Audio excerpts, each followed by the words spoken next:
Alright, let's see. Oh, 22 minutes! Oh, I cleared a lot of space. Hello, everybody. Welcome back to Gas Mask Review. To you, it's been no time at all. You probably think this was immediately after the last one. Yeah, sort of. It's been actually about half an hour. We're fucking cold. Had a lot of shit to do. Had to clear a lot of space. Just... Uh-oh. It's not for us. Okay. So, we're going to do one of Devin's favourites, and we're doing the Pyro one. We're going to start with this filter. No, we're not. Devin likes this for the filter. Bada bing! Yes, I know, it looks like a fish. This is the GTG R. This is the earlier model.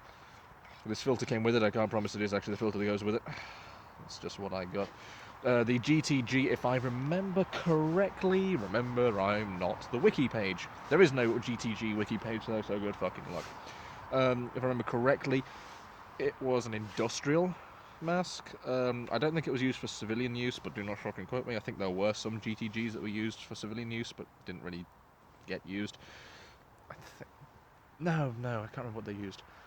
Anyway, I'm fairly safe to say it's industrial.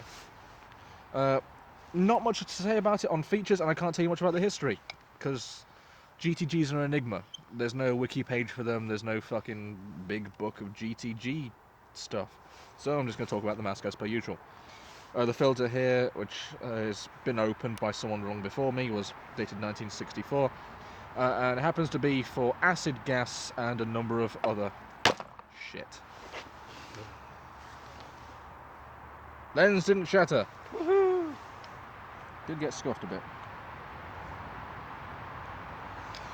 Right. Honestly, I'm just so cold I didn't even react. This is for acid gases, metal shavings and shit. What was it called? Like metal dust.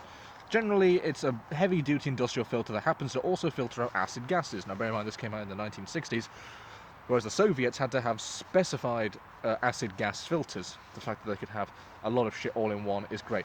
The downside being this thing is very fucking heavy. Tommy, feel that?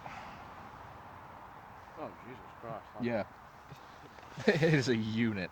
It is a really dense, solid metal filter. Like, it's not like thin aluminium like you see with some ABEX. It is fucking tough. It's a tough cookie. I believe it's made by Draeger. I think that's the Draeger logo on there. No, it's not. Right, well, not much to say about the filter. I don't speak German, so we're going to move straight on to the mask. You may notice something right off the bat. It has no exhale port. You breathe back out through the filter. The general belief is that perhaps this earlier model was a single airway thing, like for use in low oxygenated environments or in places where you wouldn't want to breathe out. Like you wouldn't want your exposed like, what's it called? Is it carbon dioxide that we breathe out? I can't remember. Yes, carbon dioxide. Yeah, carbon dioxide, lovely. Where you wouldn't want that leaking out. So you might have a, what's it called, a rebreather kit, a scrubber unit, that kind of shit. We don't really know. There's not much of history on it. It's quite leathery. This thing does crack. Mine has not, thankfully, yet. Mine's actually still very supple. It's actually in good condition, it's just rusty. It has the classic German problem of German masks from this era, wherein they get orange around the lenses.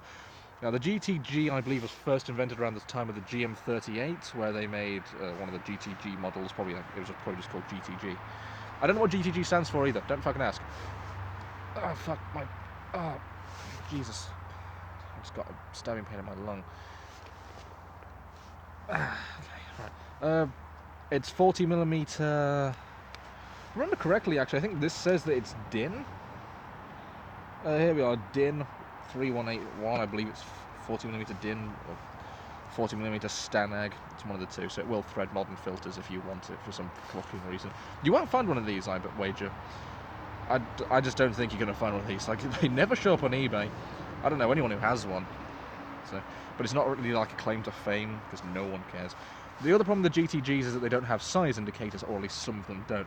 My personal favourite, which is the GTG RA, does have size indicators, and there is a size 1 up on German eBay at the moment, and I do want it, but it's €85, and by the time it gets here for the postage prices, it'll cost me like €100. Ow. So, no. This one, however, I can tell you is size 2 because I've compared it to other German masks. So,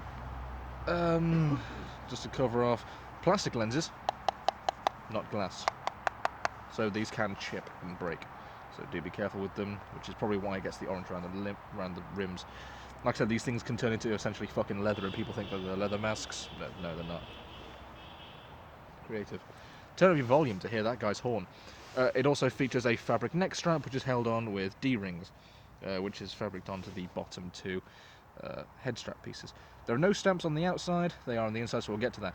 It's got the traditional, around this time era, all the way up to the 70s and even to the 90s, in some cases, style of industrial head harness, which is that it's ridged on the outside, sparse ridges on the other side, and a little fabric-coated rubber pull tab. I'm not going to yoink on these too hard, because while mine is in good condition, relatively speaking, don't go yoinking on old straps. So 5-point head harness, it's just got a little hole at the back here, and the inside it is quite lovely and textured. Nothing really else to say. You may actually notice that this seems to have been attached on with just fucking thread onto the rubber, and then it's metal. It also does feature a sort of locking mechanism there, which is like a little rat trap. It's actually very difficult to undo while you're wearing it. So that is the outside of the mask. You may also notice it has stitching here, which has then been rubber coated, and we'll get to that because the seal is interesting on this. It has that old German style thing, which we will discuss momentarily. Bada bing! It has a face seal, which is weird given that the last two we looked at actually didn't, and they came around 20 years after this one. However, it's made of leather. This one is actually made of leather. It is leather with fabric stitched to the inside. It does also feature a chin strap, which can be adjusted with a little button popper. There you can see there is no valve attached on here, but that's because there is also no exhale. If you took that off, you wouldn't be able to breathe out. Leather seal, there's your lenses. If I lift up this around here, we can actually see the date stamp, which I believe says 1951, MA 1951 with like an exclamation mark or some shit. It's very, very difficult to read. Or March 1st, 19... Well, difficult to tell. I haven't made a Reddit post about this thing yet because I was hoping to know a bit more about it, but there's not much to say. You can see the fabric seal around the edges there, and rubber cracking on the inside, but that's not a problem. Like I said, rubber is still very soft and supple. It's very buoyant. So, that was the GTG R. This is actually one of the closest masks, if not actually one of the inspirations, among around 3 or 4 other gas masks that went into making the Pyro from TF2, or specifically the GTG RA, which has a little exhale valve on the side here, and you put your filter on the front, and they added another filter onto the side. They obviously took inspiration from other things, though. They took off the straps and they added a rubber hood, which would have been seen on the black GP5. So you got that, and probably they also took inspiration from the Israeli 4A1 or even the Draeger Simplex. So a lot of things went into making the Pyro's mask, and we believe that this is one of them. If anything, actually, the GTG RA is remarkably similar. This is one of the early ones. You may have also noticed it has no voice diaphragm, so I will put this on, not properly, but I'm just going to push it to my face so that you can hear. Absolutely no voice diaphragm. I'm just talking into a mask. I can barely fucking breathe. If I take that off, you can hear me a little bit better, but you may be able to hear vibration. That's because I'm breathing straight out of the filter port. So I'll cover that back up, you can barely even hear me. Just breathing a load of dust. So, there we go. That was the GTG R, made by, I believe, Draeger, but it's hard to tell. Probably made by Auer. I don't know. You can tell me what that symbol is. Right there.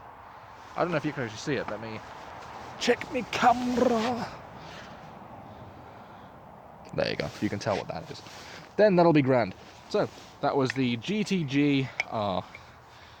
A good, simple... Oh, also metal 40mm threads with a little washer in there, and metal around the lenses. Don't know if I mentioned those, so get them in while I can. Very cool mask. I wish GTG showed up more often, but they fucking don't. So there we go. That was the GTG R. Very lovely mask. This came with the Coretta. I might actually be selling this off, but I don't know what to price it on because these do not show up, so I don't have a price guide, and it is quite lovely. It looks very cool on. Like, I will give it that. This, actually, you can still see really clear out of it, because the orange effect isn't actually spottable, because it's clear in the middle. I know you can't really see on camera, but You can actually see very well through it. So it does need to clean, but I am not going to be the one to do it. Clean it yourself. So GTG R, very cool mask. Wish they showed up more often. Hopefully I'll have a GTG RA at some point to show you, but I can't promise. Thank you all for watching, and I'll see you immediately after for the grand finale of sorts, by popular request. Toodaloo, and bye-bye.